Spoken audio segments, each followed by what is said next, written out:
What you're hearing right now is not rain.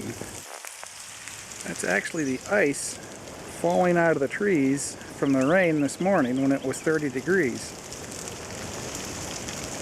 See if I can zoom in on some of the stuff that's falling down for you. All those little glittering items there coming down is the ice falling. Thankfully Betty and I are almost back to the car because I don't have a whole lot of protection on my head. But what you can see over here is some of the ice laying on the ground that's already fallen from the trees.